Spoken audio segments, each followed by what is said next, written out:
passion. Pick apart the passion. Pick the passion. Pick passion. Pick apart the passion. Pick apart the passion. Passion. Passion. Pick apart the passion. Passion. Pick apart the passion. Pick apart the passion. Pick the passion. Pick the passion. Pick apart the passion. Pick apart the passion. Passion. Passion. Pick apart the passion.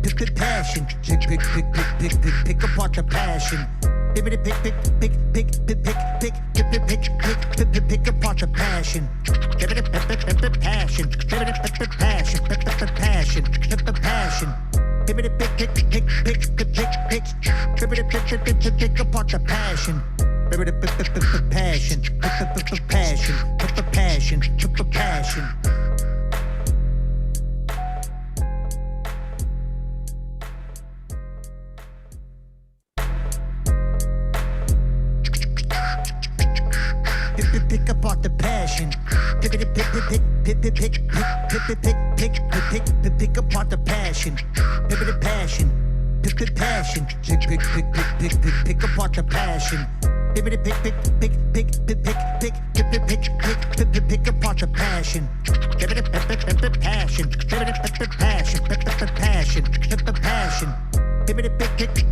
Passion. Pick apart the passion.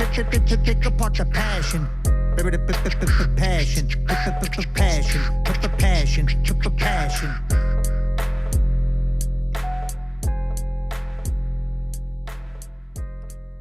Welcome to Pick Apart the Passion podcast. I'm your host, Tayamu Denku. This has been brought to you by Cypher Them Music, Jab Kai Media. Shouts to my dude, Rambunctious, who is the creator of Pick Apart the Passion podcast. And tonight, we have the homie, we have the special guest. We have all the way from Dayton, Ohio, TINO. How are you doing? I'm good, my brother. How you doing? I'm good, man. I didn't see you too long ago. I was out there on that little tour. Blessings to you for hooking that up, and that was a fun time, man. But I got to be at an event that was technically a listening party for your record that we're going to talk about tonight. Correct. I mean, I just threw that in there as trying to get people out to want to come, because it was like a short notice type deal. We were just trying to get some people in the building, so I wanted to definitely. I didn't want to perform. I told people I wasn't doing no more performances until the top of the new year. So I figured, come on and listen to Never Worry About Tomorrow. Yeah, it's actually crazy because that was the shortest notice I've ever booked a tour in my life, and it actually worked out. I actually got 5 out of 6 dates. Which I didn't expect to happen. Honestly, I didn't think I was going to get any. I thought maybe I'd get maybe one. But I was going out on a limb, just trying to get something to piece together, since I was already going to go out there, out east to do the Rod Digger grind mode cipher. So I was like, oh, it would be cool if I'd be able to string something together. It was going out on a limb, and you and a bunch of other people helped hook it up, so that was super dope, man. And it was dope to come back out to Dayton, because the first time I came out there, I had a great time. So yeah, Dayton's always cool, man. It's like it's a musician's city. I feel like if you, especially when a lot of those people, some of those people, like one of the people who came out, he was the drummer. You're not probably too into the emo scene, but one of the drummers from Hawthorne, the drummer from Hawthorne Heights, was there at the listening party, and so. Like that's like one of the bigger bands that have come out of Ohio in recent years. So it's definitely a musician's city. Like people definitely love to hear different artists come through and support touring acts and stuff like that. So yeah, and that's dope. And that whole area, can you explain about that area that we performed in? Because I feel like that's like That's like a hot spot there, right? The That area Oregon there. district, yeah, yeah, the Oregon district, like that quarter-mile stretch right there is like where a majority of the music venues in Dayton. You got Blind Bob's, you got Oregon Express, you have Trolley Stop, and then like behind those that group of like that street there is like um, Yellow Cab Tavern. It's like a big area for the Dayton music scene. A lot of venues and a lot of local talent has come out of that area, and it's like a real support local businesses type area. You got Hart Mercantile, you got the Mike's Toy Shop. Like there's all of these like smaller businesses that everybody supports. Rebel Tattoos there. Like it's just like a big community down there in the Oregon district. Yeah, It's kind man. of self-sustaining. Yeah, I mean, super cool area. I feel like that's the area.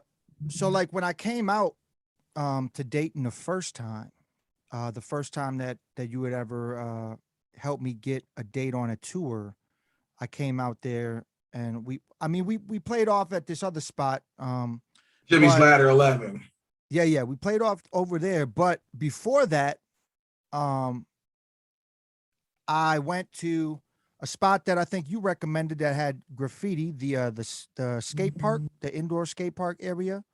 Yeah, I Mike's Bike Park. Yeah, so I went there, and then I also went to the Oregon district because I actually scooped up um from a toy store that was there. I scooped up a figure. It was either a Spawn figure or a Mortal Kombat figure for my girl because she's into both of those. She's into like figurines. So Mhm. I actually stopped off. I'm pretty sure it was I feel that her. I'm store. into it too. No! Don't play, dog. I got my whole pop collection. Look, I just don't show it. I've seen it. I've caught some of it in pictures before. Oh yeah, it's bad, man. It's like 3 rows. It's like 3 rows of that. It's crazy. 3 rows deep. Three rows deep, man. I got to try to fix it some way so I can showcase them all. Display it all. Yeah. Maybe one day I'll get a room that I can make into that or something. I don't know, but all right. So let's travel back before we get into the record and talk about the record, which is super dope, by the way. I appreciate that. It's definitely a dope album. Let's scroll back. Let's get to the start of Tino as an MC. How far back does it go to where Uh, you feel like you found that passion to do hip hop? 2009. I would have to like stamp it at 2009 is when I started writing and actually like writing verses, not just like I mean, in homeroom and stuff like that, everybody wanted to be like battling got real hot like in 2000, I want to say 2004, 2003. Like everybody wanted to be Cassidy. Everybody was like, we was all in the 106 in Park. We had the battles. We would see Jan battle, and then everybody would watch Sirius Jones battles and stuff like that. So I would do some lunchroom battles or whatever, but not like never on those serious type stuff. It wasn't until 2009 that like I really started like realizing I had like a gift for words, which is funny to me because like my whole life I tried to abstain from the written word because I have dyslexia, so I don't really like that's never been my bag. I geometry, like mathematics, science, history, I'm your guy, but I was just barely making it by in like English class and literature and stuff like that, writing like grammar and tenses and like just spelling and putting like and reading out loud, like even my mind, like I get nervous about it because I knew that I have this thing where I'm going to switch words in my head and it's not going to be what as it appears on the page. So Yeah. I used to get nervous about that. And like, just like, even when we had to read in class, it's like, oh my, I just like, I would try and get to figure out what paragraph was going to be mine and then recite it to myself over and over and over and over again. So I knew when it came to me, I didn't want to look like a moron because people didn't think I could read well.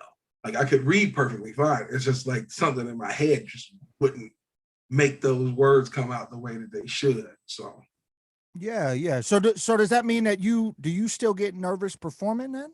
No, it's just like that's why it's so wild to performing me. is like you're That's why perfectly it's wild fine. to me. Why that's what's so wild to me. Like you had to. I'm getting a little bit better about being up in front of people in general now. Like because I go in front of classrooms and speak and stuff like that. They've had me out to Dayton University of Dayton to speak to some classes and stuff like that in regards to being a hip hop artist and local scene musician. So Hmm. I've gotten more comfortable just speaking in front of people. But before, I would have like stage fright. Like I'm normally a center of attention type guy in a small Yeah. party setting or something like that. But like when everybody has to pay attention to you and focus on you, I used to like shy away from doing anything that would like be that kind of energy. But music helped me overcome stage fright. It helped me overcome the dyslexia portion of of my mind. Like just to be up on stage reciting words that I've written in the correct order, it blows my mind. Like, but a lot of that's muscle memory and repetition too. At this Yeah, point, that's and that's crazy because I just want to mention this because it made you saying that right there made me think of this there's this girl that I know. Her name's Janie. She lives out in Saint Saint Cloud, Minnesota. She lives out in Saint Cloud. And shouts out to all the people in St. Cloud because I've definitely gone out there and done shows. And that's how I met her. She performed at a show and she went through something um, that where basically she got, I believe she got electrocuted and she was no longer able to speak properly, but she can sing fine.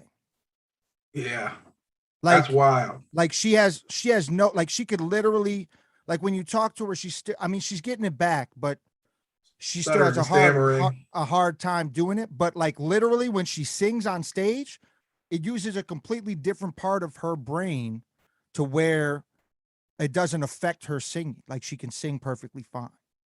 So And I mean, like that your dyslexia thing made me think of that specifically. yeah, that makes sense because it does feel like it does tap into another portion of my mind. Because even when I go, like, I'll write a verse, but like a lot of times when I write a written verse for me is just an outline of the thoughts that I have until I record it. Because like once I've recorded Mm. that, then that's the way that the verse is recited from then on. Um, Whereas when I write it down, like I may change, like in the middle of the flow, I may change a word here or there. It won't be exactly like me reciting it from the phone. Like the phone is just, or like the pizza page, it'll just be there as a guideline for where I know this next thought runs into. Yeah, man.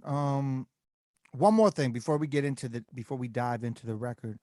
You had briefly talked about um your battle days. Okay, so this is the thing, because I can't because me knowing you and knowing the type of music that you do, it seems very there's a lot of intellectual things there. There's a lot of good concepts, good ideas on your song. So I can't, not gonna lie, dog. I can't picture the TINO shit talking battle rapper. I can't picture it. I could not picture it, man. I can't. This is Bruh, crazy to me. it's it's it's Although when it's I was out there, you were like, oh yeah, me and PDMC, we used to battle right across the street. I'm like, oh shit, that's crazy.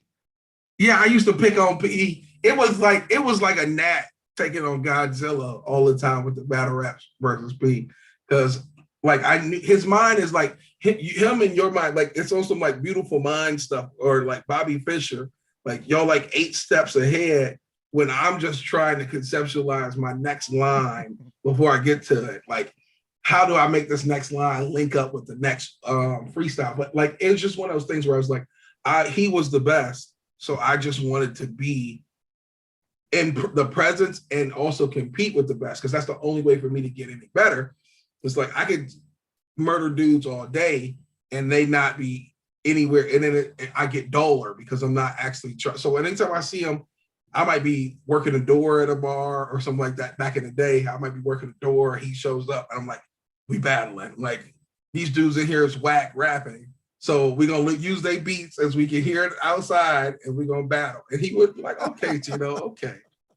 and he would let me do my thing, and I would maybe go 3 minutes without dropping the ball, and then he would take off for 20, 25 minutes until he got bored, eviscerating me. But it's just one of those things. I feel like I came into the only way I could get on the stage. Like I started off, the only way I could get on stage in One Eye Jacks back in the day was they would have an open mic on Tuesday, but it was a freestyle open mic. So the only way for me to get on, and it wasn't even a competition thing. I guess they had originally been in the Oregon district at that place called Blind Bob's. And it used to be called the Night Owl. And that used to be the spot where Hip Hop Tuesday was. And that used to be the spot for all the signups and the battles that used to go down. And P used to be one of those dudes, Thrill Nova, a lot of these cats from that heyday, and like guys like Blueprint and stuff would come down. Like it was just like the spot to come to for that kind of activity. But they eventually, I guess, I don't know, new ownership, they end up moving to Fairborn, and it kind of died because it was in the suburbs at that point. People didn't want to make the trip out to the suburbs, had to police the right state because it was right next to the university. They don't want the police on them like that. So when I start going out there, it kind of like rejuvenated that kind of thing, because it was like nobody was doing open mic freestyle. So I wanted to like open that back up. I wanted to start doing it. So I would get up there, and at that time, I would be the only person there to sign up to even do something. So I would go do maybe 5-10 minutes of open mic freestyling. And then people heard that there was a guy down here at the bar doing open mic freestyle. Some of my friends would come out. They would tell me, hey, my guy's going to be out here. It's dope music being played anyway. There's going to be a little freestyle portion. And then people start coming out, start having like signups again. Started having dudes come from out of city to come try and battle. And I was like, I was the like master of ceremonies for that whole thing. And like, this dude was like, who the best here? Who the best here? And he was like, oh, and they tried to like come at me, destroy them. And I don't want to. Like, it's something in my mind. Like, I'm a nice guy. But something in my mind was like, you're not going to come in my house and dirty my carpet and disrespect me like this. So I sent this dude packing. He came back the next week. He was like, hey, man, me and you should team up. Just disrespect. It's like, that's not what this is about, man. This is really about trying to be on some community building type things, because we didn't have anything. Yeah. So now to have something like this is dope. And then at that time, like this was before Chappelle started getting popping again, like coming back. He was coming out to this open mic. And I actually had the privilege of battling him at one point. And his homie Dion. Yeah, I battled Dave Chappelle. I battled his homeboy Dion. You need to talk that story right there. That's crazy. that story, you saying that right now, I'm just like, oh shit, that's crazy. Yeah, because he came out and he was like, this was like, I want to say it was like 2013 or something like this. And he was like, I don't know, he just been maybe in the house or whatever, but like he was homies, his tour DJ, or one of the guys that he DJs with in Ohio is my guy Fatty Lumpkin. And Fatty Lumpkin is actually, he went with him when he was doing his movie premieres in Cincinnati, Columbus recently, and in Cleveland. He was DJing that. He was DJing. He's part of the Scratchmatic crew, and Chappelle came out and he was like, "Who's the best here?" Like that's. And I was just trying to chill. Like I was trying to chill. Everybody's like, and they pushed me on stage. He's like, "I want to battle this man," and then he was like, "But he was on this." Back then, and he's still on that. He's like, no cell phones. He's like, this is like Fight Club.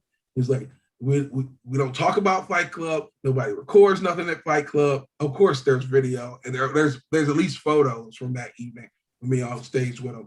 And he was like, I'm about to battle this guy. So like he tried his little thing, and I kind of crushed him. I talked about how he had an iPhone 4 at the time, and I was like, I killed him on I was like, that money must have dried up. You ain't even got an iPhone 5.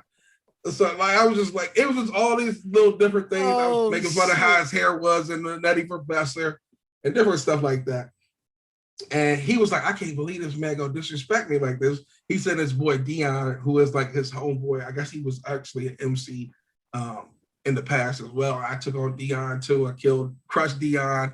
And like it was like a historic night. I'm not gonna lie. Like, that sounds insanely historic. That sounds like some shit that like you should have a plaque with the picture that got taken on the wall behind you and be like, this is the shit that I did back in the day. Because how many people can really say that they crushed Dave Chappelle in an MC battle? That is crazy. It's not very many. Not very many. Yeah, because he got up there, he tried to like TINO, no flow, got to go. I was like, oh no, that's not gonna work here, Dave. That's not gonna work here. Nope.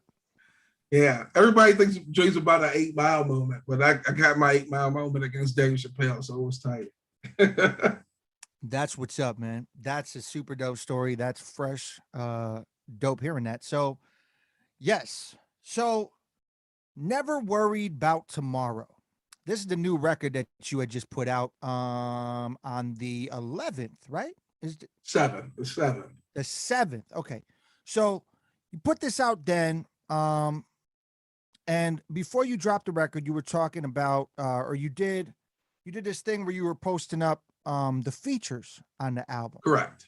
And I thought that was a cool way to get that out there. And one of them I was particularly interested in was the Blueprint joint, because I wanted to know your experience with your first interaction with Blueprint, because that is a very super dope individual, I think. And it's also dope that he not only is featured on the track, but also did the beat. Yeah, he does the production on that and the More Time track on there too. Yeah. So, I mean, that's super dope to me. So how, obviously you're both from Ohio, so it's easy to cross paths. So when did you first meet Blueprint? And obviously, when did the talk happen about having him on this project, more than just a feature verse on it? You know what I'm saying? 2012, I was starting to get a little bit of a buzz together here in the area.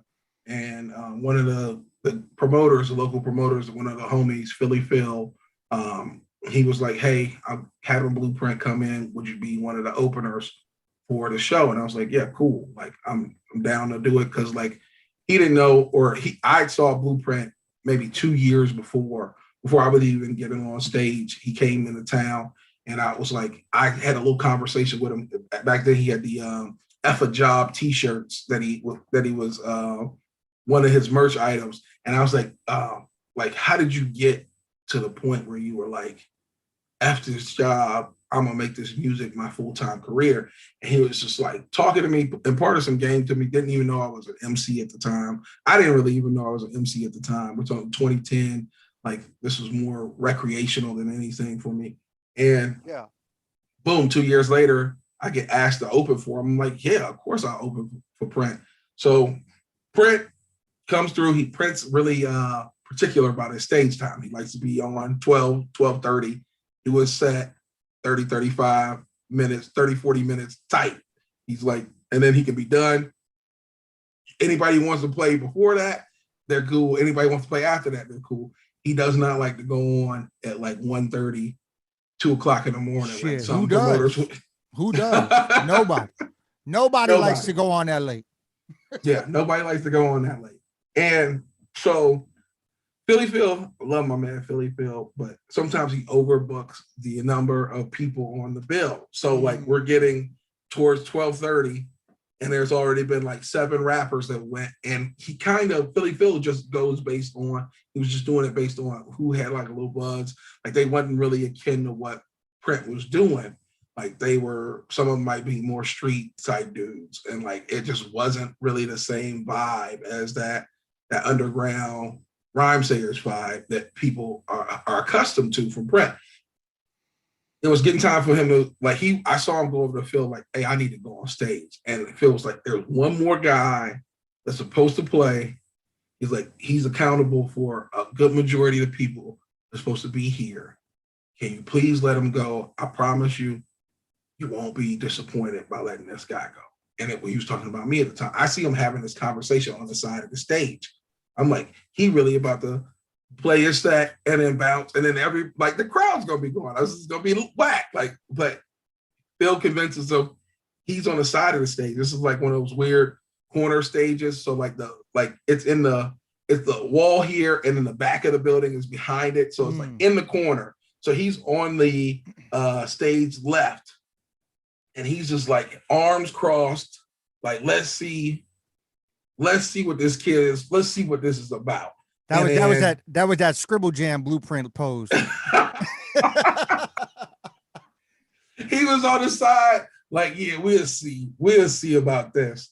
So I get into my songs and I look over and he's kind of like, I see him like, I'm like, man, I don't really want blueprint disgruntled at me. This is whack. So I'm like, let me focus on the people who came here for this and let me get into my zone.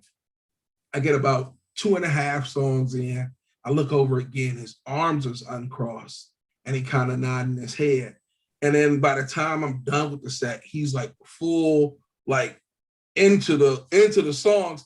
I get off stage. He goes, "Hey man, that was dope. I appreciate you doing this and setting the vibe." Because like it just the vibe wasn't the same for the artists that came before. It just wasn't that same vibe. Yeah. He's like he just appreciated his fans got something out of it aside from just having to hear another local dude with the same old trap beat versus, you know what I'm saying, he got somebody up there. So that was the first time I had, and little did he know, like the fact that he even had to, like he went from being in the corner to like, hey, yo, that was dope. Like that meant the world to me. Like that was like, I hadn't even been in the game doing it for a whole year yet. But for Printmatic to be like, hey, you got something? Then I was like, okay, let's run with this a little bit further. And then from then on, he would like, whenever he would come in town, if he was doing a show with Philly or somebody else, he would ask for me to open. Like, and so we developed a friendship over the course of that time. And at one point, I think it was like 2015, maybe 2014. He's like, we don't need no more openers. It's just gonna be me and you because you like pack them out when you come. When you do a show here, you pack them out. We might get one dude to start beforehand. Let's do it. And we've done a couple of shows here in Dayton where it was just like I do a set, he does a set, I do a set, he does a set. Like, and that's how we do the shows here, and we do very well in that way. So he's the homie, he's a mentor. Like I text him like, hey, I'm thinking about doing this. He's actually the reason I dropped 3 projects this year because he's like, he's like, you are a steady guy with the content, but you never go crazy. See what happens if you go crazy. Like drop something once every quarter and see what that's like. He's like, you're not a tour. Like I sat on the project that we're talking about tonight. I had that project done in 2019. It was mixed and mastered the first time early 2020, and I was supposed to be releasing them, but pandemic hit and I sat on it. And he was like, I don't know why you sat on it. He's like, you're not like a touring artist.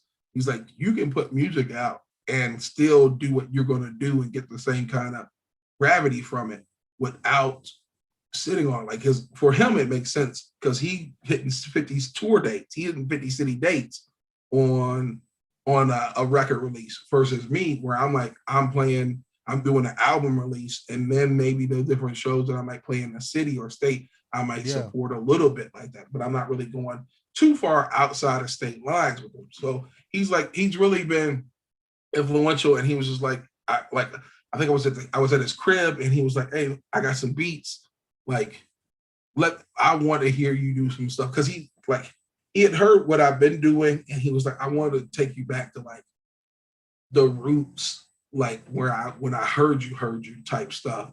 So these are the production that I've set aside for you to listen to, because I want you to do something like this. He's like, I love what you do, but I want to just get you a little bit back towards what it was what you had done when I got introduced to you. So that's how I got more time, and that's how I got the fear, which is it's for every action a reaction, but it's the song called the acronym is fear. So yeah, and that's a super dope joint. I wanted to play that joint, but I was gonna say something. Oh yeah, going back real quick on the idea of, and it's no disrespect. I know people do this, and I know that there's promoters that do this, but I also book shows, and I ain't trying to sit through 8-9 rappers. You know what I'm saying? So like me, like when I book shows now, I'm at like I'm kind of leaning towards a 2-3 opener, and then the headline is where I'm kind of comfortable at. I mean that there might be room for like maybe 5. I don't know. I'm not really. I don't know about all that, but like actually, I'm having my album release show coming up this Saturday for the project I just dropped with my dude Urban Legend, and we did a project together, and we just dropped that, and literally we don't even have any openers. Like we're just doing where we're each gonna do a solo set, and then we're gonna come together and do a combined set, and then we're gonna have a listening party before we even do sets. That's gonna be the whole show. That's what it's gonna be. It's just gonna be me and him, listening party before we start rocking, do our solo sets, and then do a combined group set at the end. That's what it is. Yeah, the pandemic really made a reset on all of the show structures, man. People ain't trying to be out to 2 a.m. no more. They ain't trying to sit through 6, 7 openers. They really want to be in there, be out by 12:30, and be back at the crib by 1, if not earlier. Yeah, and I don't even have a problem with that. Like I don't like packing up all my shit at 2 a.m, get it fully packed after I'm done talking to people by 2:30, and then leave and get back to the hotel room by 3 or whoever's crib I'm staying at. I'm not. I mean, I'm an old motherfucker now, man. I'm not trying to do all that. You know what I'm saying? That shit's crazy. Like now, back in the day, I used to do crazy shit where I would literally work my regular 12-hour shift. I would leave work. I would drive 2 hours up to Green Bay, play a half-hour set, drive all the way back, get home at like 5:30 in the morning, right? Wake up at 6:30 and go to work for 12 hours the next day. And I don't even know how I did that shit, but I'll tell you right now, that is never going to happen ever again in my life because I can't drive 2 hours back home at 2 a.m. I will probably drift and hit a fucking wall or something. I'm just saying, it ain't happening no more. There's no longer there's no longer that young mentality where I could do something like that ever again. I don't even know where it came from back in the day. That shit's crazy. But yes, got off track. My bad. Let's dive into Fear, For Every Action, a Reaction, featuring Blueprint. He also did the beat. This is off of TINO's newest record that he just dropped on the 7th for people tuning in. Never Worry About Tomorrow. Go out there, cop that. Do you have physicals of that, by the way? Not yet. I like to do everything in phases. I always give people a chance to buy something on Bandcamp first. And then when I roll out the streaming, I roll out the physical with that. So. Okay, that's what's up. So, yeah, so we're going to play it. So I'm not even going to, we're going to play this joint, and then we might play one more joint, but I'm not trying to I want people to go out and listen to it. I don't want to give them everything on the podcast. You know, we're talking about, I appreciate your process and everything like that. But let's play this joint, and then maybe decide what your favorite joint is on the record a little later, and then we'll maybe play that one, and we'll leave it at that. We'll just talk more about the process of the album. So here, let's play this joint. We'll come right back. Pick Apart the Passion podcast. We're here with TINO. Let's rock it. Yeah. And linked up with the man Prismatic one time for the one time. You understand what I'm talking about? About to blow your mind. We already talking that smooth talk. Yeah. Look. Yeah. Crazy, can't believe you gone. I've been on you for how long? Man, I'm talking way back. Remember all our mishaps. You convinced me not to sleep. After nightmare on them street. Woke me up like twice a week. Same night terrors on repeat. Had to learn to lucid dream just to make it out them things. I was never fond of ya, causing my insomnia. But I owe you this, that sleep I miss it. Turn me to a lyricist so you get as much credit for these songs as any hearing this. But while I'm over you, my God, let me reminisce. We would hit Geauga Lake in them summers over break. Riding roller coasters closer than La Costa Nostra. And just like La Familia, sometimes I feel like killing ya. How'd I let you talk me how to hollering at Jackie? Convinced me falling in love with my female friend was tacky. I was 13 and it took 12 more for me to finally learn to shoot my shot and how to score. Here you lie, here you lie, here you lie. no goodbye, no goodbyes, no goodbye. See you on the other side, the other side. I'll see you on the other side. Here you lie, here you lie, here you lie. No goodbye, no goodbyes, no goodbyes. See you on the other side, the other side. I'll see you on the other side. You had my back in the fight, never with the flight. You held me down in them days I was afraid of heights. I let you factor in the far too many silly things like not eating Chinese food until my later teens. But there were bigger things than trying out new cuisine, like dropping out but not telling my folks to graduation. That's rarely on me, but you fostered my hesitation. You got me in as much trouble as you kept me out of. You taught me to believe in me, you was my biggest doubter. When I heard your voice, I learned to make mine louder. I get it, you were doing your best to protect me, then realized you were holding me back indirectly. It may be true, my lack of you could be the death of me. You called me out and kept me honest, like a referee, but here you lie. No goodbye, see you on the other side. Heaven, hell, hard to tell. See you when they weigh them scales. Here you lie, here you lie, here you lie. No goodbye, no goodbyes, no goodbye. See you on the other side, the other side. I'll see you on the other side. Here you lie, here you lie, here you lie. No goodbye, no goodbyes, no goodbyes. See you on the other side, the other side. I'll see you on the other side. You were an old friend I've known since back in the days, who always told me when trouble was coming my way. Told me to wise up, eyes up, and look both ways. But over time, I noticed I was stuck in my ways. You held me down, but at the same time, you held me back. I had so many dreams, but inside was scared to act. You said to play it safe and never take that chance, but that was based on fear, never based on facts. Still crawling when I probably should have been walking and walking, when I probably should have been running and running, when I probably should have been flying, cause fear had me too paralyzed to even try it. It's clear now, who you are has been revealed now. Every time you're seen around, you seem to bring me down, but living in fear is the only thing I fear now. No more playing it safe, I gotta live now. Man, he snapped so hard on that record, man. He does that like little brother, no rhyming, but it's still on point. Like, it's so crazy.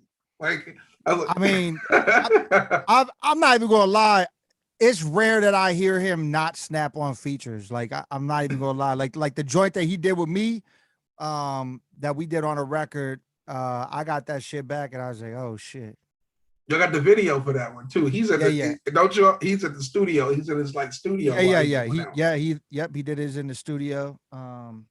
We actually have a different production version of that. So this is real quick, the reasoning behind that, which I haven't even put out the other version of it. It's the same video, but it's different production on it because the original producer, which it's whack. It's whack that it's like this, but the original producer, me and him had a huge falling out.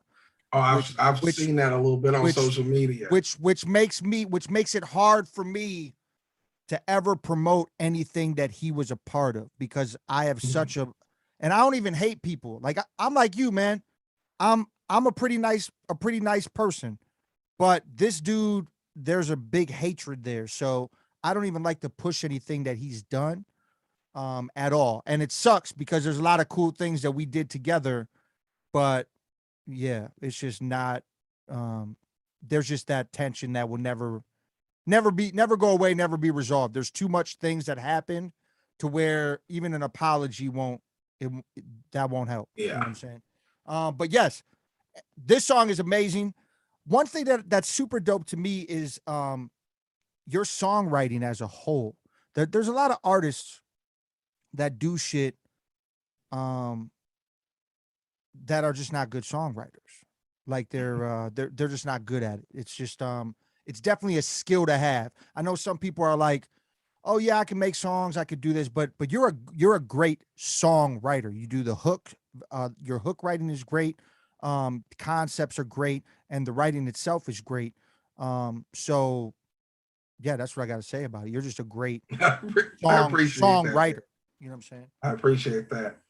Like that's always been really important to me. Like I'll never be the best freestyler out there. I know that.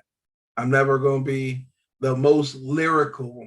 Like I can take it to certain lyrical heights, I think the best track, I don't know if you purchased the album, but the best lyrical example is not even on the standard version that you can listen to. It's only a Bandcamp exclusive.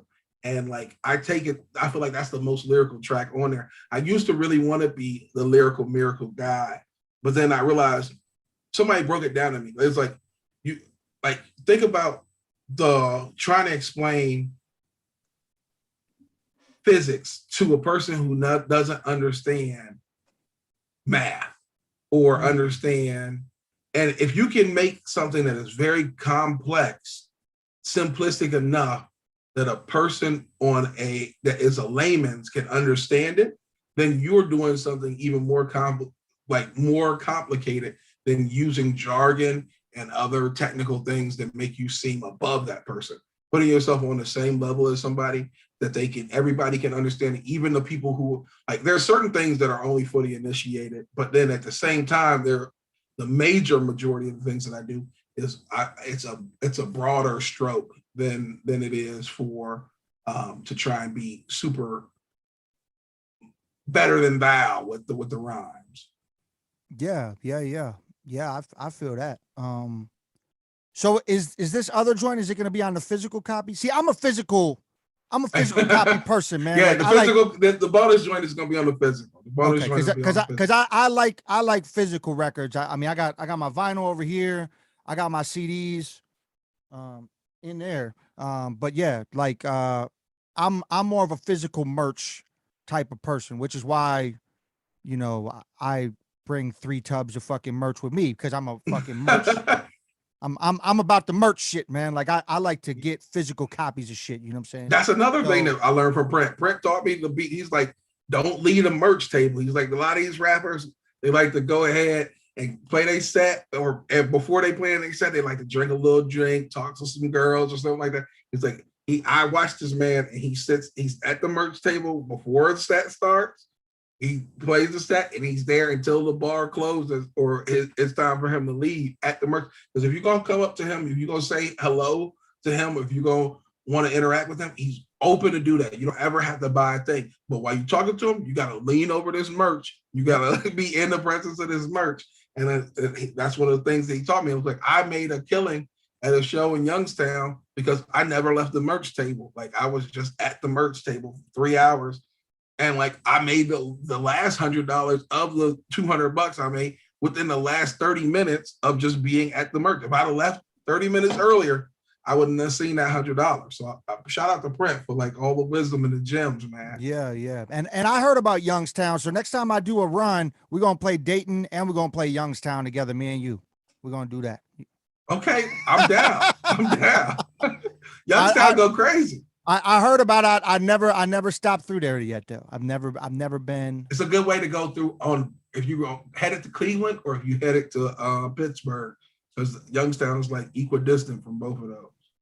Word. All right. Well, I'm gonna keep that in mind, man. And maybe when I do formulate another run, you can maybe help me link up with. I feel like I know one person in Youngstown, but you probably know more than I do. Well, I don't only know one guy. I know my man who runs Dead Ink out there. It's like it's an apparel, like horror-based apparel company. And I've been out there for his 5-year and 10-year anniversary. Both years he's had me out there, man. It's always been tight to go out to Youngstown. Yeah, that's what's up, man. So your process of putting your hooks together. When you write songs, do you do the hook first, or do you do the verse first and then let the hook ride out afterwards? It really just depends on the song, because like I think on that song that you're listening to, I thought that was gonna be the opening. I thought that was the verse. Here you lie, I thought here you lie, no goodbye, see you on the other side. Like I thought that was, and that's kind of why it's at the tail end of that one verse. But I was like, oh no, this is a hook. If I flip that, here you lie, here you lie, here you lie, no goodbyes. Like I realized it had like a more melodicness to it to say it like that. Yeah. But it does. I don't really go into any one song thinking I have to write this hook first or I have to write this verse first. It's just one of those things where I was like, I start where the song tells me to start, if that makes any sense to you. And then I go from there. Sometimes the hardest part for me is a lot of times the first two bars of a verse and the last two bars of a verse are the hardest two for me. Like, cause it's like, I feel like you have to suck somebody in with those first two, and then you have to close. And it has to be like, it has to have made sense the whole way through. Like, Oh yeah. Like there's a lot of rappers that can get away with like changing their concepts and what they're doing every two bars. And for me, like I like it like I do that. I think shit. Of it. I like it like I think of it like kind of like the parallels between comedy and hip hop are so close to me, like timing and just like tie-in. So like I like to tie in the last few bars into whatever was said. Like a comedian will start off a sketch, but you didn't expect them to really bring everything back around full circle with that last joke on their way out. But that's a lot of like what I like to do with the rhymes. Yeah, and definitely start and finish to any verse is very important for MCs out there that are paying attention. Those are definitely important things. You don't want to end with filler. You know what I'm saying? You don't want to do that. Yeah, man. So definitely, you're gonna have to keep me in the loop when the physical goes up, because I would love to support this record because it's dope. So yes, definitely keep me in the loop. But you know what the funny thing about, like, you asked me about the hooks. The hooks, like, I used to be a 40 to 50 bar writer. Like, I used to just write. My songs used to be 3 minutes or 4 minutes long with no hooks. And that's how I started out, because it's like hooks didn't really matter to me. Like I said, I was trying to give you everything that I could possibly give you as far as lyrics go. And then I realized the songs that people started to gravitate to when I put out my first record were the ones that had the hooks that were like memorable. So it's like, they didn't really care too much about, like, some people were like blown away by it, but like the things, if you got one moment to impress a person, 1 30-second moment to impress somebody, the thing that sticks with them more so than a lot of the lyrical stuff is the hook. And then the hook is what then brings them back to, then they go, oh, I didn't know he was saying all this in a verse. Because like a lot of times you're in a bar situation and people aren't really making out exactly everything that you're saying. Like, but if you got that device that, like, that's why it's called the hook. If you got that thing that brings them back, then they go back and listen to the actual words in the song. And then that made me go, okay, I need to focus on writing better hooks, because the hooks are what are getting people to pay more attention to what it is I'm doing. And then they're then realizing how good the lyrics are in between the hooks. So that's what I started to focus on. That, I want to say, around my third album is when I started really trying to like focus more on the hooks, because I was like, up until then, you just talking these bars. Like, I got some like 38 Special. I feel like that's like I'm rapping for like I want to say 4 minutes and there's not a hook. Like that was what I was doing. Like, that's like cannabis shit, man.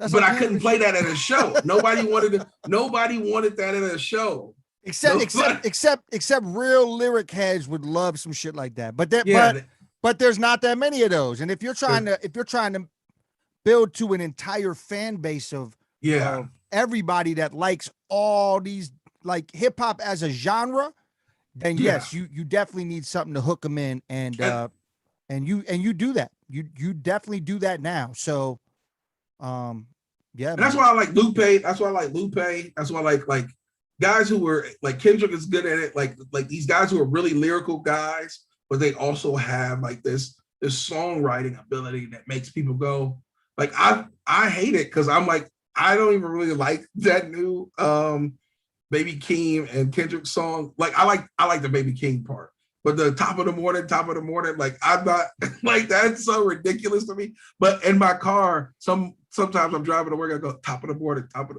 it's in my head, and I'm like, why am I doing this? Why am I doing this? It's just something about it, like it really. There's an art form to that like I feel like people don't appreciate as much as they should. The things that won't leave people alone. Mm-hmm. Yeah, man. I feel you. I feel you 100%. What's your favorite song on this album? Oh, that's really tough because like a lot of the things like this whole project was real family oriented for me. I recorded it at my new studio home with my guy Rizzo, who did the production on No Sinatra. So I really love No Sinatra a lot. Like, and shout out the engineer real quick too. He did a great job. Yeah, Rizzo, the same guy who produced it. He mixed it. Oh yeah, he's in that. My man snapped on that whole mixing and mastering. Like, oh my god, yeah. I can drive all the way up to Columbus. It's like an hour. Like he's on like the east side of Columbus, so it's like an hour and 20 minutes just to work with this man. Because like the stuff that I was hearing coming out of Columbus, like a lot of the stuff that I loved, he was responsible for having either produced it or having mixed and mastered it. So I was like, okay, let me go see if I can work with this guy because like. Is it something about him or is it something about the people that are finding him? And it's definitely something about him for sure.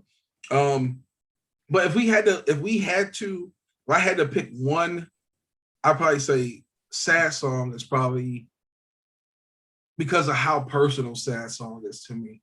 It's probably one of my favorite songs on there. Like it deals with like the first verse is my mother. Like on this album, I didn't know I did this. I subconsciously went through the stages of grief in like a 3-song stretch there. Like I started off with the More Time, which is pretty much bargaining and begging. Like that's one of the stages of grief is bargaining. And then you go over to fear, you go over to Sad Song, and that's more the depression side, and that's more of the anger side. Like so I go through depression and anger with Sad Song. And then feeling like nobody's listening to me. And then I get to fear and I'm going through acceptance on that because it's like, I see you on the other side. Like it's not. And my dad passed away in 2015. And I really never, like I had an album together that I never put out because like I had subconsciously, it had like, and it wasn't even subconscious, it was real life. It had negative connotations because I was writing that project right before my world changed. And like, I started to dislike that whole, everything about that. And I kind of piecemealed it out and I maybe kept a few songs, but then like, I never used a lot of that material from that song, from that album. And I never kind of even dealt with his passing on record until this album. So we're talking about 6 years later before I even started to like work it out. But like, yeah, Sad Song, because of how personal, I don't think I've ever gotten, like I've gotten personal before, but it was really on some me type stuff. But I kind of like delved into my family and my friends on Sad Song because my first verse is about my mom and just how like, I don't, how she's coping with the loss of my father and how like I'm trying to help her with that at the same time.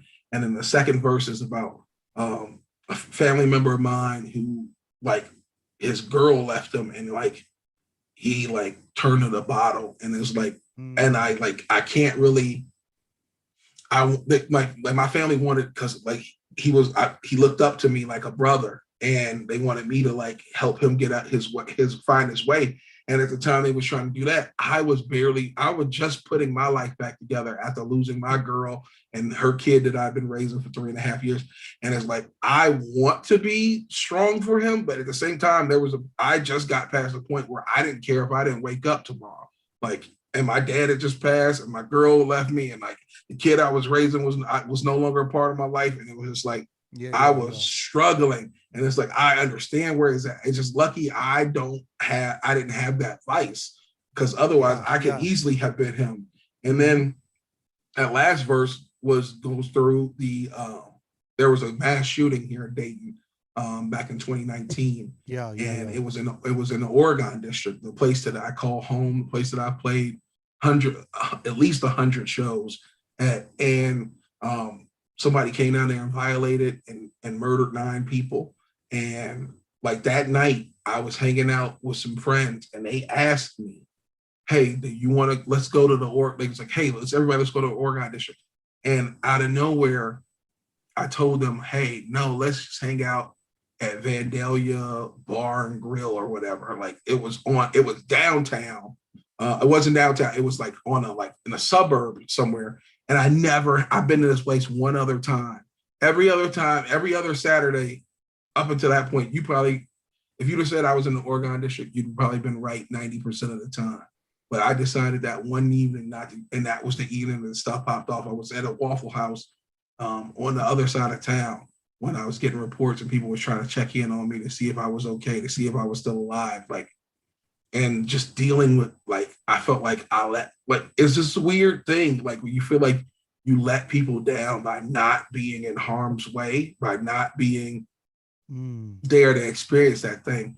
So Sad Song, that third verse, I didn't write that. I'd written those first 2 verses. I didn't know I was going to experience a third tragedy. And then I was like, I gotta put because survivor's guilt is a real thing. And I just and I wasn't even in the vicinity. I just was a regular person. And I was thinking about all my friends and all the different things the people that I was possibly could have lost that evening. And then the fact that I felt like I let them down by not being there. I could have somehow stopped this from happening. So Sad Song is definitely probably my favorite one, just based on the level of personalness that it delves into. Yeah, man. And yes, amazing song. Should we play it for him? You know what's funny? Another funny thing. First time I ever played that was the night that you came through at Jimmy's Ladder 11. It was the first time I ever played that song. Really? Sad Song. I played that song that night. It didn't have the third verse. It didn't exist. I actually didn't even I hadn't memorized the second verse, so I only did the first verse of that song that night. And it was that was the first time I ever played it out. That's what's up, man. Yeah. So let's run this joint, and that was a very good breakdown of the joint leading up to it. So we'll come back after we play the joint, and we're outro with Tino here. We'll talk about what you got coming next, get your socials so people can follow you and get a hold of you and stuff like that. And then we'll peace out for the evening, man. But yeah, this has been a lot of fun. Just to say, I enjoy you as a person, man. It's always cool. I actually wish that we had met earlier because we probably would have had other shows together and stuff like that. It's you're a super cool dude, man. I appreciate you even, having me come out to Dayton when I tour and shit. Super dope, man. But yes, let's play Sad Song. Never Worry About Tomorrow, the record. It's out now on the Bandcamp digital. He's going to have physical soon. So definitely make sure when we come back that you follow Tino because just an amazing artist. That's basically what it is. Here we go. Sad Song, Pick Apart the Passion podcast. Tino right here.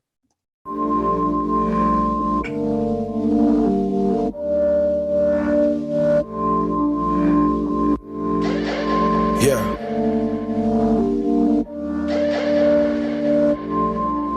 Fear my family ain't been right since my daddy passed. Called my mama on the phone. I try to make her laugh. Can't imagine what it's like to lose your other half. Two became one, then life divided that sum. I don't care how smart you are, that's far from easy math. She wish I was in town more, know I should be around more. Show up at your service, even though it make me nervous. I've been hanging with the heathens, don't know what I still believe in. Maybe I believe in Pops more than I believe in Jesus. I could touch him with my hands, knew he would never deceive us. Thing was he was so sure, but he ain't here no more. Man upstairs he worked for, let him die on that floor. So much in his life already going wrong, man. No nobody wanna hear another sad song. So much in his life already going wrong, man. No nobody wanna hear another sad song. Feel I let my brother down, he He addicted to that bottle. Had some kids coming up, I was like his role model. When that girl broke his heart, did my best, but what did I know? It was like he lost it all after he just hit the lotto. Pour them drinks so strong, now the odds so long of him finding someone like her. I can't tell him that he wrong. I was there myself with despair, myself. Every day was a struggle just to spare myself. Hey, when is enough enough? Maybe you should suck it up. Maybe you should just be tough, not affected by this stuff. Come on, homie, be a man. What you doing? Feeling, keep that buried deep within, like your head in the sand. So much in this life already going wrong, man. No, nobody wanna hear another sad song. So much in this life already going wrong, man. No, nobody wanna hear another sad song. I hate you had to see what you had to see. Feel like a dream, but you know you ain't sleep. No matter how long ago, know you can weep. Day and night hit my line, know we can speak. Though I don't know what I can say to you, except I'm glad that you made it through. It's that selfish, maybe I don't care. Can't shake this feeling, I wish I was there. Just knowing I wasn't, it doesn't seem fair. I was supposed to be right by your side. Told you I had you, I feel like I lied. You shouldn't have to cope with being alive. So much in this life already going wrong, man. No, nobody wanna hear another sad song. So much in this life already going wrong, man. No, nobody wanna hear another sad song.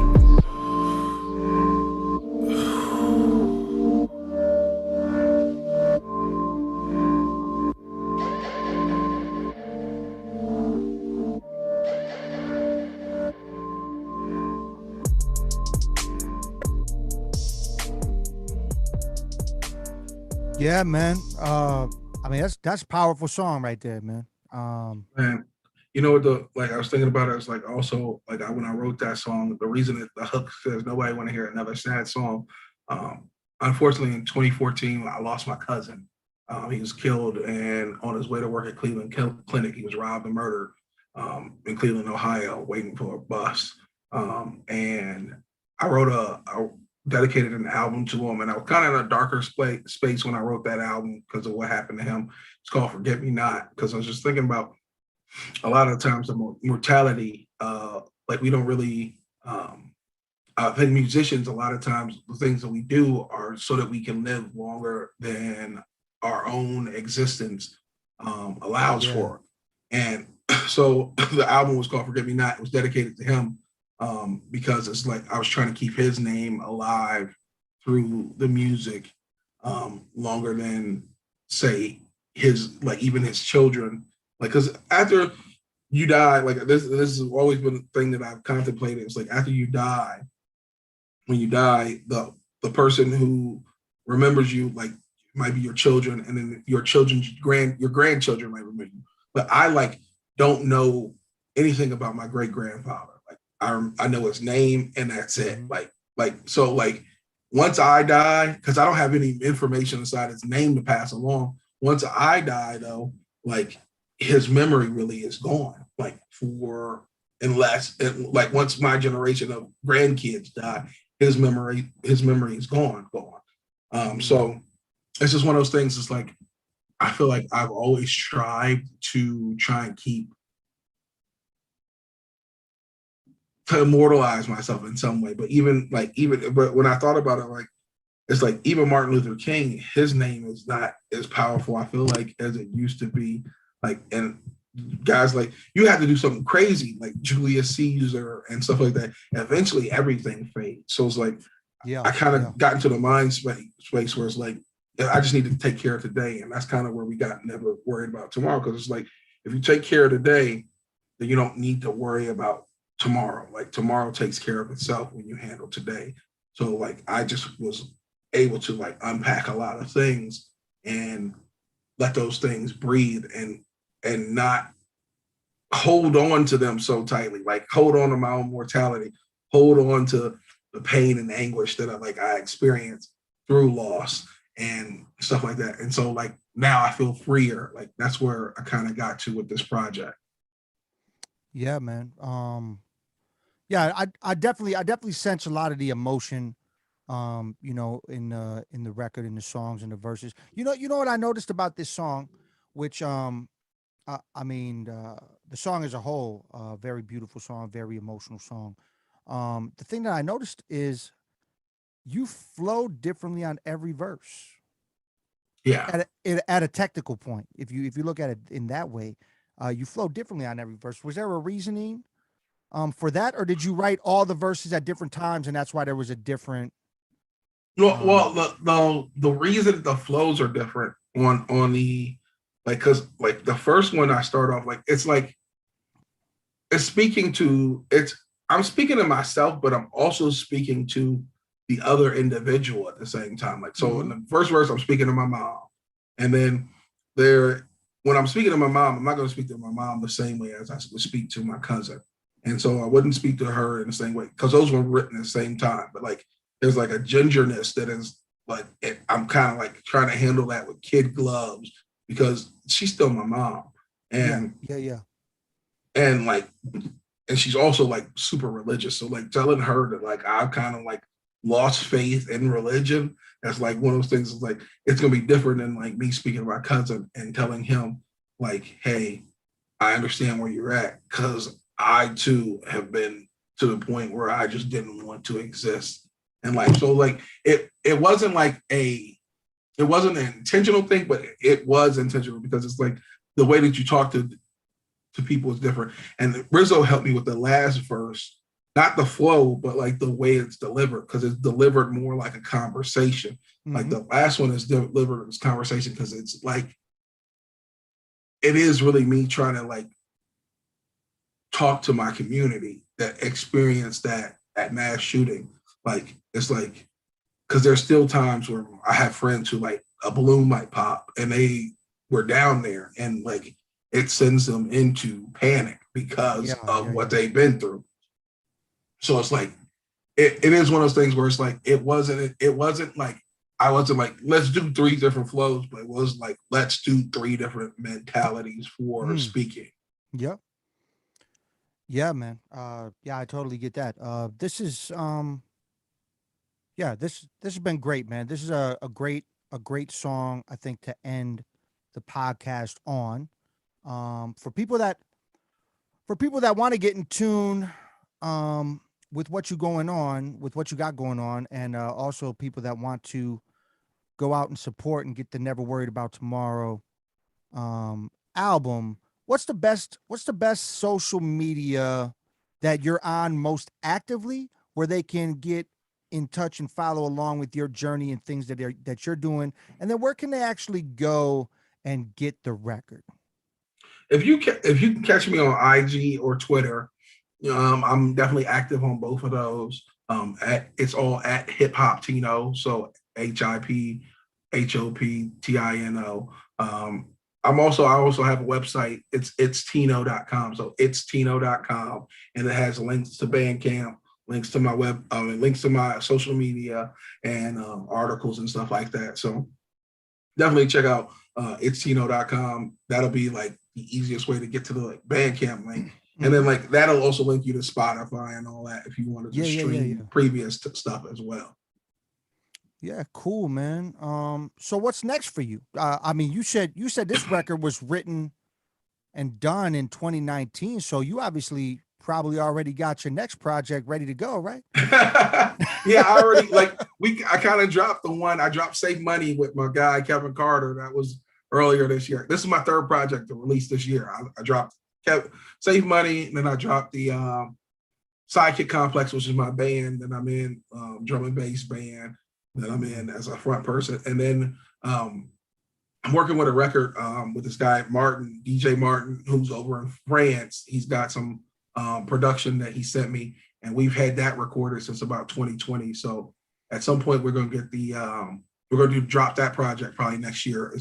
So it's all French. It's got a real, he's a breakbeat producer a lot. I mean, he Oh, does a lot okay. of production, but he does like break beats and like he's got a lot of stuff that's been in the Red Bull competitions and stuff like that for breakdancing and Mm, whatnot. that's dope. So we're gonna do something, and then we'll have a Safe Money 2 follow up project is coming next year, and then I also I'm, I'm a huge fan of emo music from like back when I was in college, a friend put me on like emo music because I like kind of took a break from hip hop because it was like I was listening to only mainstream stuff and it got kind of real derogatory and I just wasn't really into it. So he put me on to this emo stuff and I'm kind of working on a tape that is emo music inspired. It's called Midwest Sorrow that I'll be end up putting out at some point, hopefully in April. I feel like April's rainy, so if you're gonna drop an emo joint, then you should drop it in April. So do you Sometimes feel like it snows in April, you know. My man Prince said it best. Yeah, it definitely does. Do you feel like do you feel like this approach to things has worked for you where you put out multiple records every year as opposed to well, this has been my first year putting out multiple records and it has been successful so far. Like I feel like there has been numerous people who've shown up again and again for the support and to purchase the albums and to purchase merchandise and like because like generally I'll probably end up rolling out merchandise with the physical release with the streaming release to coincide. And like I just feel like at this time I'm getting older, man, and it's like it's go time. So like if you got to do something, you got to do it all the way there. And I feel like this is giving me a schedule to like work and goes to shoot for. I don't know when the next full length I'm going to do is going to be for a while. A lot of these things that I'm talking about are going to probably be EPs in length. They're not going to be like a full body of work.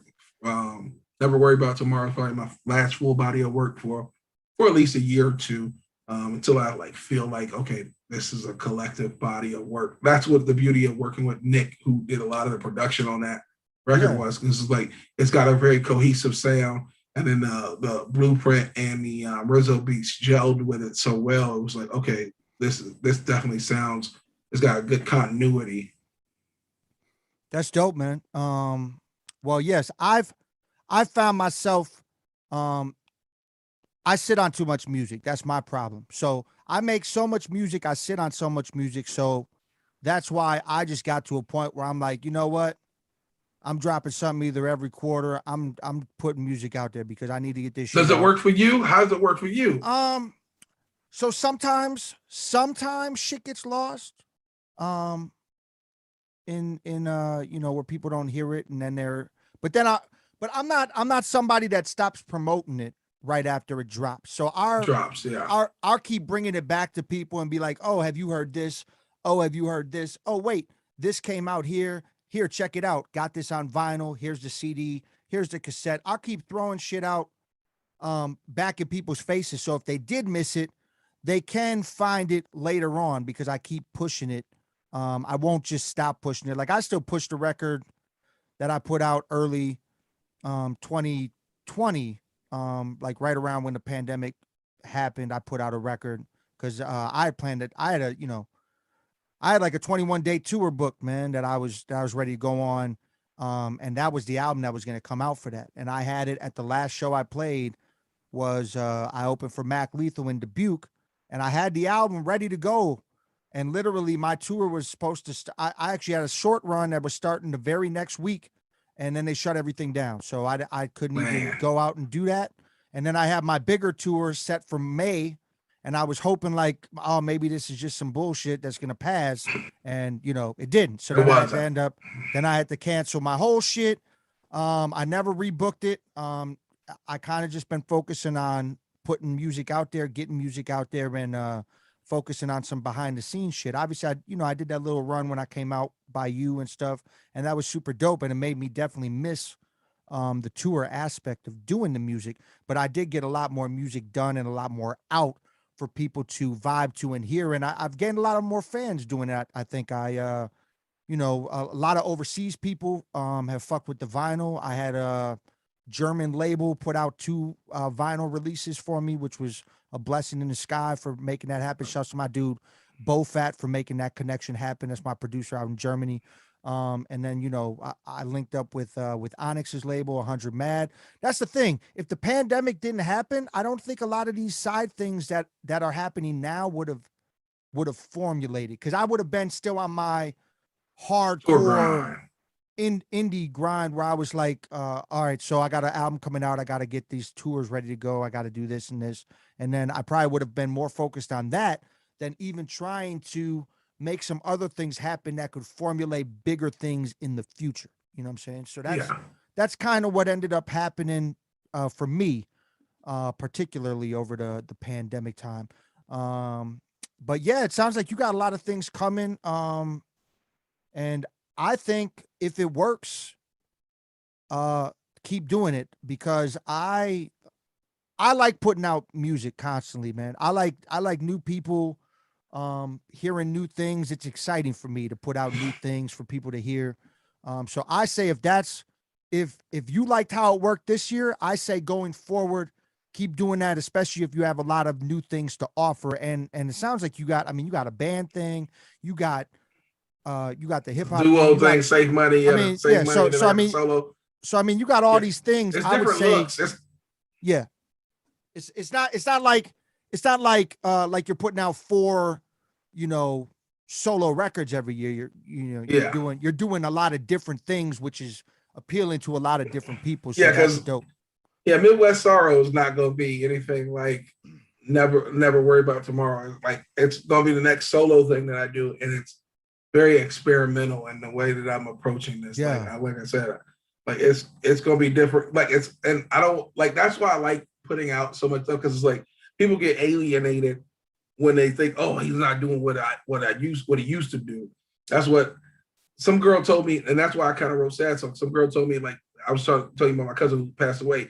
She's like, oh, this music is too dark. That's not why we listen to you. We don't really like sad songs. And so like that was like 2014. So I kind of held on to that. Like, oh, you don't like sad songs. Well, let me write a really good sad song and see how much you don't like sad songs. But like, I kind of like, it's one of those things like you kind of tell somebody don't do something or you can't do something. And I feel like I need to be a contrarian and do the exact same thing, and then make you love what it is that you didn't like before. Yeah. Yeah, man. Like I said, this is a great record. I'm looking forward to things that you got coming in the future. I think at some point in the near future, I'm just gonna send you a beat and we need to spar on a track, because I think it'd be dope. I think it'd be dope just to do something like that. So I might be at you soon. I might be like, hey, what's your email? I'm gonna send you this track. I got it ready for you to go.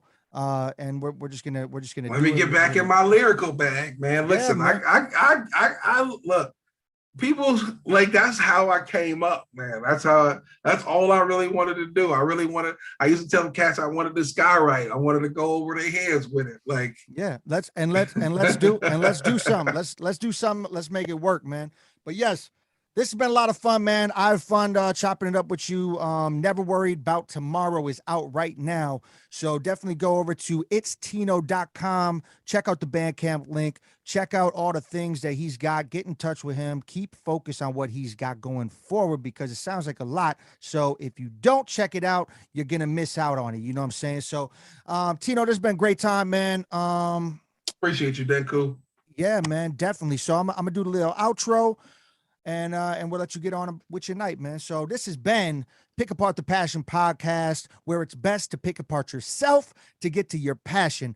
I'm your host, Tayamu Denku. Tonight we had the special guest Tino on the show. This has been brought to you by Cypher Den Music, Jab Kai Media. Shouts to my dude Rambunctious, the creator of Pick Apart the Passion podcast. We'll leave you with a quote from his father. Is it better to be right or kind? And we'll leave you with that. And yeah, man, I hope you have a blessed rest of your night. And I'm gonna holler at you soon about that song, man. I'm not playing with you. All right, let's do it. All right, man. You have